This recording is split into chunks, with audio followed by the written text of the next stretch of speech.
अस्सलाम वालेकुम class ADA और एडीएस दोनों बच्चे जो हैं वो अटेंटिवली सुन लें बेटा, क्योंकि आप वीडियो को बहुत गौर से देखा करें, पॉज कर करके भी आप इसको सुन सकते हैं।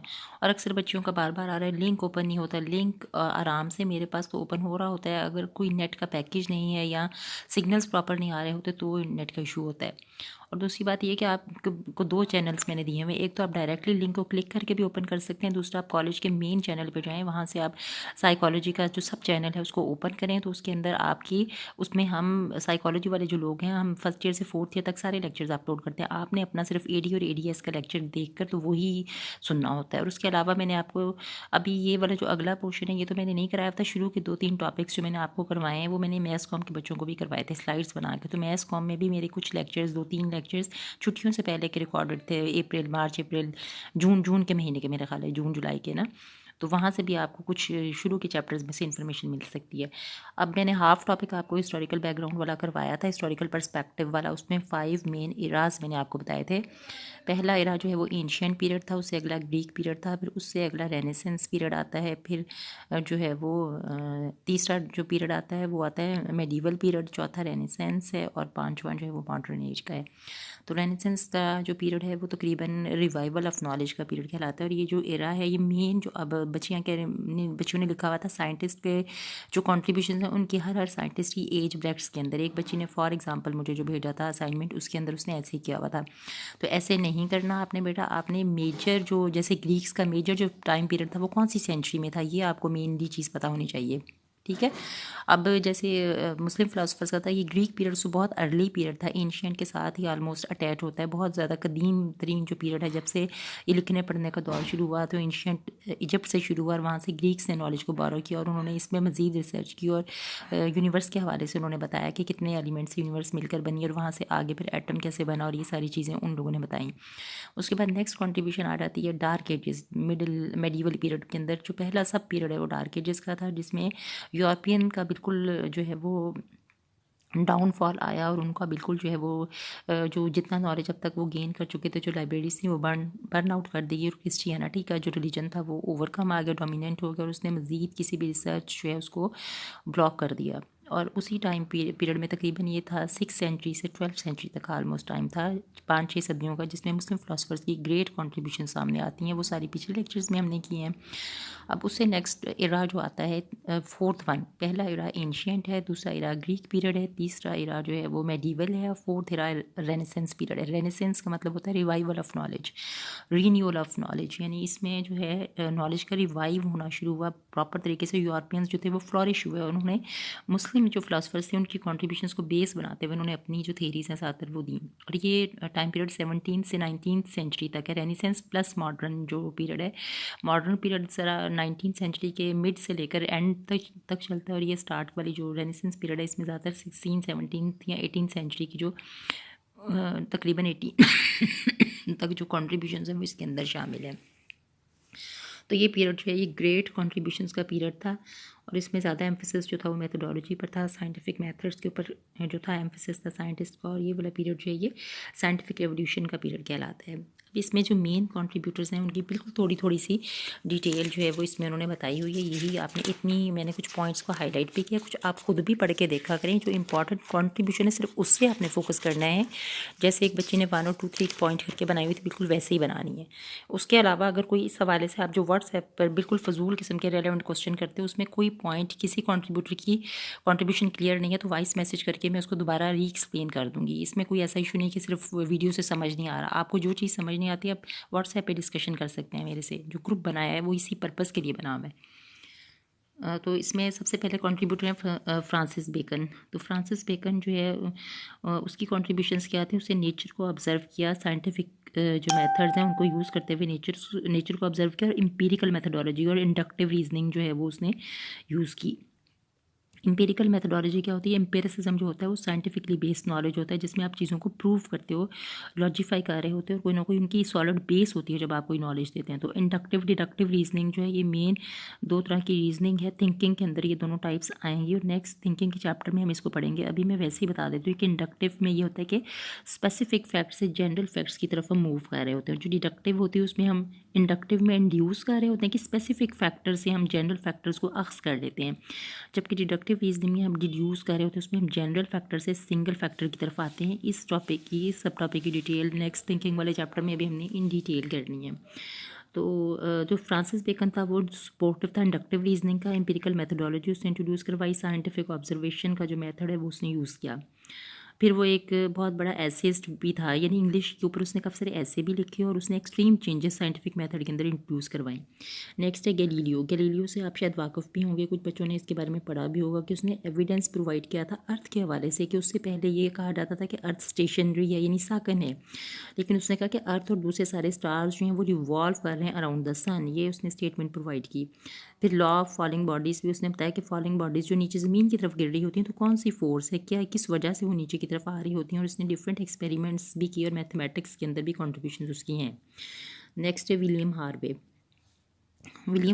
जो था वो एक ग्रेट थिंकर था, उसने काफ़ी सारे एक्सपेरिमेंट्स कंडक्ट किए और माइक्रोस्कोपिक ऑब्जर्वेशंस, माइक्रोस्कोप के थ्रू जो अब आप आजकल ऑब्जर्व करते हो चीज़ों को, तो माइक्रोस्कोप इन्वेंट उसने उस इरा में की थी और उसने माइक्रोस्कोपिक ऑब्जर्वेशंस जो है वो प्रोवाइड की। और उसके अलावा उसने ब्लड सर्कुलेशन, बॉडी के अंदर ब्लड कैसे सर्कुलेट करता है, इस चीज़ को उसने लैबोरेटिवली जो है वो बताया। नेक्स्ट जो है वो है न्यूटन। अब न्यूटन के बारे में भी अक्सर बच्चों को पता है कि न्यूटन कौन था। लॉज ऑफ मोशन उसने दिए थे सबसे पहले, और उसकी ग्रेट कॉन्ट्रीब्यूशंस और क्या थी कि मॉडर्न साइंस जो है उसकी बिल्कुल बेस, फिज़िक्स स्पेशली जो है उसकी उसने बेस रखी। और उसने अपनी ओन रिफ्लेक्टिंग टेलीस्कोप जो है, टेलीस्कोप की एक हायर फॉर्म जो है उसने वो इन्वेंट की थी। और उसके अलावा मैथमेटिक्स में, कैलकुलस में और लाइट और ग्रेविटी को स्टडी उसने किया। उसके अलावा लाज ऑन ग्रेविटी भी उसने स्टडी की है, जो उसके अभी तक लाज ऑफ मोशन जो है और ग्रेविटी जो है उस हवाले से उसने जब एक एप्पल को ज़मीन पर गिरते देखा तो उसने बाकायदा इसको सर्च आउट किया कि क्यों ये ज़मीन की तरफ नीचे को आ रहा है, ऊपर की तरफ क्यों नहीं रहा था। तो फिर ग्रेविटी की फोर्स में उसने डिस्कवर की थी। लाइट जो है वो रेनबो से बनी है, या लाइट के अंदर एक 7 कलर का स्पेक्ट्रम होता है, ये भी उसने डिस्कवर किया। नेक्स्ट है नेपियर जो है उसने लॉगरिथम्स का मेथड जो है वो इन्वेंट किया था। उससे अगला जो साइंटिस्ट है वो थॉमस हूब्स है। थॉमस हूब्स जो है उसने मेमोरी के ऊपर एक्सपेरिमेंट्स किए, इमेजिनेशन के ऊपर किए, और साथ ही उसने जो है वो इम्प्रेशन फॉर्मेशन कैसे होती है, और साथ उसने बताया कि इम्प्रेशंस जो हैं वो बेसिकली जो है वो एसोसिएशन है आइडियाज़ की। सेंसेस जब कंबाइन करती हैं, एसोसिएट करती हैं एक दूसरे के साथ, तो फिर इससे इम्प्रेशंस बनते हैं, जो जहन में आइडियाज़ बनते हैं, इम्प्रेशंस वो इससे बनते हैं। नेक्स्ट है रेने डिकार्ड्स। इसको आपने रेने डिकार्ड्स पढ़ना है, एस इसमें साइलेंट आता है। रेने डिकार्ड्स जो था ये एक फ्रेंच फिलोसोफर और मैथमेटिशियन था, और उसने माइंड बॉडी डुअलिज्म पर उसका बिलीफ था। यानी माइंड बॉडी डुअलिज्म क्या होता है कि माइंड जो है वो बॉडी के अंदर लिव कर रहा है और माइंड अलग फंक्शन कर रहा है, और बॉडी जो है वो एक सेपरेट, यानी माइंड कंट्रोल कर रहा है बॉडी के मूवमेंट को, और माइंड जो है बॉडी के साथ ज्वाइंट नहीं है और बिल्कुल एक तरह से इसके साथ मिला हुआ नहीं, फ्यूज्ड नहीं है उसके साथ, बल्कि एक सेपरेट एंटिटी है माइंड और बॉडी। डुअलिज्म का ये है कॉन्सेप्ट। फिर उसने कहा कि कुछ मूवमेंट्स जो होती हैं ह्यूमन बॉडी में वो ऑटोमेटिक और इनवॉलंट्री होती हैं, जैसे कि रिफ्लेक्स एक्शंस होते हैं। अब जो आजकल के दौर में टर्म यूज़ होती है वो रिफ्लेक्स एक्शंस की यूज़ होती है, लेकिन उस वक्त यही था कि इनवॉलंट्री जो मूवमेंट्स होती हैं बॉडी के अंदर वो ब्रेन उनको कंट्रोल कर रहा होता है। और ह्यूमन माइंड जो है बेसिकली बॉडी के अंदर सारी फंक्शनिंग्स जो है माइंड कंट्रोल करता है, मूवमेंट्स ऑफ बॉडी। और जब भी सेंस ऑर्गन्स वगैरह और जो भी इंफॉर्मेशन ब्रेन तक लेकर जाते हैं तो ब्रेन ही कंट्रोलिंग अथॉरिटी होती है, और वही वापस मैसेज जो है वो रिफ्लेक्स आर्क्स के थ्रू भेजता है। और कई एक्शन ऐसे होते हैं जिसमें ब्रेन डायरेक्ट इन्वॉल्व भी नहीं होता, बल्कि ये जो नर्वस सिस्टम के अंदर स्पाइनल कॉर्ड होती है वहीं से मैसेज जैसे रिफ्लेक्स एक्शन के अंदर वाक़ हो रहा था। ये सारी डिटेल्स उसने बताई। और पिनल बॉडी भी उसने बताई कि ब्रेन के अंदर एक छोटा सा पार्ट है, एंडोक्राइन ग्लैंड का हिस्सा है ये, और ये भी जो है वो इम्पॉर्टेंट रोल प्ले करता है। फिर नेक्स्ट है जॉन लॉक जो था ये इसने एक्सटेंड किया था जो हूब्स हैं उसके प्रिंसिपल्स को। और इसने एक टर्म यूज़ की जो बहुत पॉपुलर हुई, टेब्यूला राजा। ये मैंने हाईलाइट भी किया हुआ है इसके अंदर। टेब्यूला राजा का मतलब होता है कि ब्लैंक स्लेट। तो लॉक जो था वो इस चीज़ पर बिलीवर था, इस चीज़ का बिलीव करता था इस चीज़ पर कि जब भी इन्फेंट या छोटा न्यू बॉर्न बेबी पैदा होता है तो उसका जो ब्रेन है उसके अंदर इनहेरिटेंस का कोई रोल नहीं होता, बल्कि उसका ब्रेन एक ब्लैंक स्लेट होता है। तो टेब्यूला राजा टर्म का मतलब ब्लैंक स्लेट है कि जब पैदा होता है बच्चा तो बिल्कुल साफ स्लेट की मानद उसका जहन होता है। जो एक्सपीरियंसेस अपने इन्वायरमेंट में से वो एक्वायर करता है वही एक्सपीरियंसेस ही उसकी पर्सनैलिटी को बनाते हैं, और हेरिडिटी जो है वो बिल्कुल कोई रोल प्ले नहीं करती। ये जॉन लॉक ने कहा था। नेक्स्ट है जॉर्ज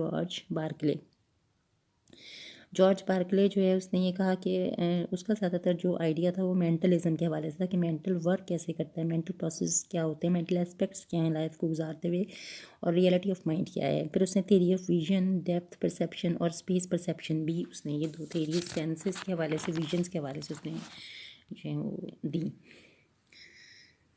नेक्स्ट है डेविड ह्यूम। डेविड ह्यूम जो है उसने फ्लो ऑफ आइडियाज़ बताया कि माइंड जो है वो एक नेम है, यानी माइंड के अंदर हर वक्त आइडियाज़ फ्लो करते रहते हैं। तो फ्लो ऑफ आइडियाज़ उसने माइंड के साथ उनको रिलेट किया और मेमोरीज़ को रिलेट किया, इमेजिनेशंस को, फीलिंग्स को। उसने कहा इमेजिनेशन, फीलिंग, मेमोरीज और फ्लो ऑफ आइडियाज़ जो हैं ये रिलेटेड टू द ब्रेन है। फिर ह्यूमन नेचर को उसने डिस्क्राइब किया और उसने कहा कि ह्यूमन अंडरस्टैंडिंग जो है वो इंक्वायरी या उसने कंसनट्रेट किया ह्यूमन नेचर को अंडरस्टैंड करने में। नेक्स्ट है डेविड हार्टले। डेविड हार्टले जो है वो फिजियोलॉजिस्ट था और साइकोलॉजिस्ट भी था। उसने एसोसिएशन क्या होती है, आइडियाज़ आपस में ज्वाइन कैसे करते हैं, लिंक कैसे होते हैं, उसने इस चीज़ पर वर्क किया। और टेब्यूला राजा जो है उसने इस चीज़ को करेक्ट जो है वो माना, जो कि उसका आइडिया था पीछे हमने पढ़ा जॉन लॉक का, तो उसने टेब्यूला राजा को सपोर्ट किया। नेक्स्ट है जेम्स मिल्स। वो भी एक एसोसिएशनिस्ट था, उसने भी सेंसेशन और आइडियाज़ और प्राइमरी मेंटल प्रोसेस के हवाले से बात की, फिनोमेना ऑफ ह्यूमन माइंड को एलेबोरेटिवली स्टडी किया। नेक्स्ट है जॉन स्टुअर्ट मिल्स। मिल्स जो था उसने कहा होल इज़ मोर देन, वो जो है वो लॉजिस्टिक्स को फॉलो करने वाला पर्सन था और उसने कहा whole is more than the sum of its parts. उसने कहा कि जब एक तरह से एक मैथमेटिकली उसने एक इक्वेशन दे दी कि जो होल वैल्यू होती है वो ज़्यादा होती है सम ऑफ इट्स पार्ट्स, यानी जो फिगर्स के पार्ट्स होते हैं उनके सम से जो होल वैल्यू है वो ज़्यादा होती है। और इसी तरह उसने कहा कि primary material of the mind जो है वो क्या होता है, वो भी उसने डिस्कस किया। और साथ उसने बताया कि आइडियाज़ जो हैं, एलिमेंट्स कौन कौन से होते हैं जो कॉम्प्लेक्स आइडियाज़ को बना रहे होते हैं, सिंपल आइडियाज़ क्या होते हैं, कॉम्प्लेक्स आइडियाज़ क्या होते हैं, ये सारी चीज़ें उसने एक्सप्लेन की।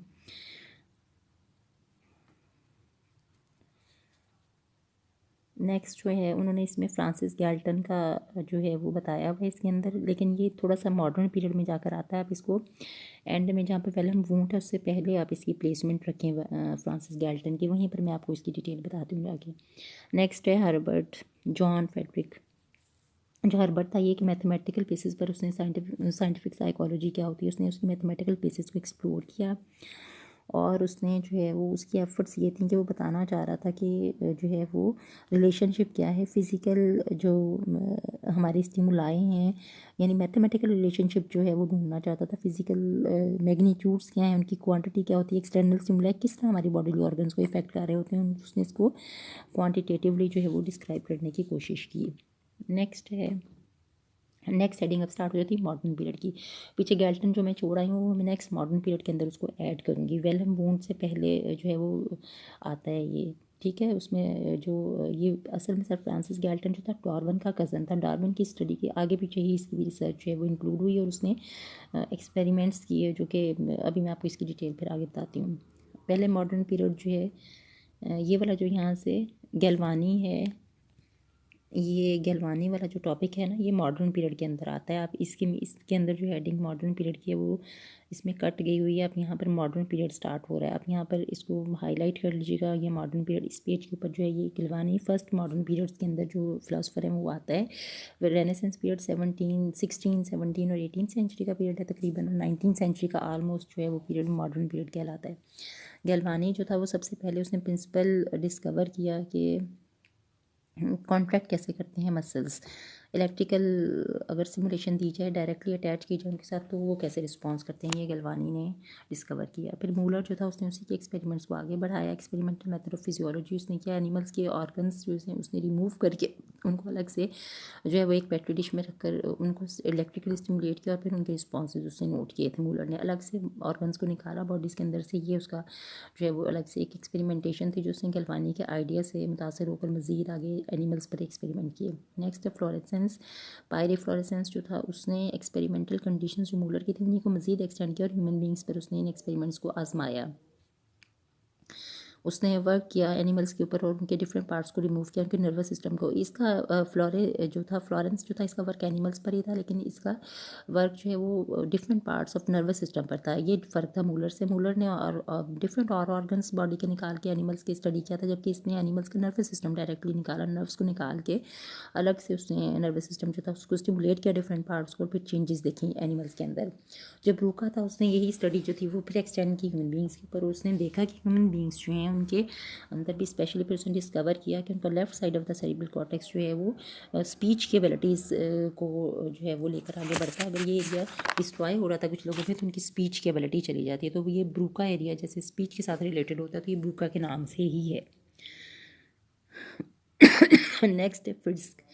फ्रिट्ज जो था वो भी बेसिकली उसने electrical stimulation of the functions of brain, उसने मज़ीद आगे इसके ऊपर रिसर्च किया। पर हेल्महोल्ट्ज़ जो है उसने ऑब्जर्व किया कि मेंटल फिनोमिनास कैसे हो रहे होते हैं। बेसिकली हेल्महोल्ट्ज़ और वेबर जो थे ये फिजिस्ट थे, और इन्होंने ख़ासतौर पर स्टिमुलाइज जो है वो कैसे इफेक्ट करती हैं। दो स्टिमुलाई के अंदर अगर थोड़ा बहुत डिफरेंस है, एक लाउडर है एक स्लोअर है, तो फिर इन दोनों में डिफरेंस कैसे आता है, वेरिएशन कैसे आती है, इस चीज़ को अर्नेस्ट वेबर जो है उसने स्टडी किया। नेक्स्ट आगे आ जाता है थोड़ा सा आपका ये एक डिफरेंट दूसरी बुक में से मैंने आपको दिया है। उस बुक की मैं आपको टाइटल पेज भिजवा देती हूँ। रक्षंदा शहनाज की बुक है, उसके अंदर से मैंने ये जो मटेरियल है डार्विन वाला वो आपके साथ शेयर किया। ये बीएस के लिए जो रक्षंदा शहनाज की बुक है ये उसमें से मैंने लिया है। ये वाला जो मॉडर्न पीरियड वाला जो ये डार्विन का इन्फ्लुएंस है वो। पिछला भी मैंने आपको जो मॉडर्न पीरियड है इसके अंदर एक हेडिंग मेरे वाले पेज के अंदर से कट गई थी, गलवानी जहाँ से स्टार्ट हो रहा है वहाँ से मॉडर्न पीरियड है। आपने अपने बेटे इनको पॉज कर करके देखते कि अपने हैंड रिटन नोट्स बना लें ताकि आपको आसानी हो पढ़ने में। ये मटेरियल इसका ज़्यादा है, आप सिर्फ मेन पॉइंट्स नोट करके तो नोट्स बनाएं। डार्विन जो था उसका आपने पहले भी कुछ बच्चों ने पढ़ा हुआ है कि डार्विन जो था एक बहुत बड़ा बायोलॉजिस्ट था। थ्योरी ऑफ एवोल्यूशन थी उसने और वहीं से इंस्पायर होकर जो उसके आइडियाज़ हैं वो साइकोलॉजी के अंदर अडेप्ट किए गए। उसने एनिमल बिहेवियर्स के ऊपर स्टडी की और उसने कंपैरेटिव साइकोलॉजी की बुनियाद रखी। और उसने इस थ्योरी ऑफ एवोल्यूशन में ये बताया कि जिस तरह एनिमल्स अपनी इन्वायरमेंट के साथ जब अडेप्ट कर जाते हैं तो वो बेहतर तरीके से अपनी लाइफ को स्पेंड कर सकते हैं। जब अडेप्ट नहीं कर पाते तो एबनॉर्मल हो जाते हैं। बिल्कुल यही चीज़ इसके प्रिंसिपल्स में से साइकोलॉजी में अप्लाई की गई कि जो लोग अपनी इन्वायरमेंट में अच्छी तरह अडॉप्ट कर लेते हैं अपने आप को तो वो लोग वेल सेटर्स होते हैं। ऐसे लोग जो अडॉप्ट नहीं कर पाते उनके अंदर डिफरेंट मेंटल इलनेसेस आ जाती हैं। उसके अलावा फंक्शंस ऑफ कॉन्शियसनेस जो थे उसने वो स्टडी किया और इंडिविजुअल डिफरेंसेस उसने कहा कि हर इंडिविजुअल दूसरे इंडिविजुअल से डिफरेंट है। ये भी उसने टर्म इंट्रोड्यूस करवाई और बताया कि इंडिविजुअल डिफरेंसेस में हर पर्सन की एबिलिटीज़, उसकी शख्सियत, ज़ाहरी पर्सनैलिटी और उसकी सोच जो है दूसरों से डिफरेंट होती है। इसने उसकी थ्योरी ऑफ एवोल्यूशन बुनियाद बनी साइकोलॉजिकल रिसर्चेस के लिए। नेक्स्ट पे उसका कज़न है फ्रांसिस गैल्टन।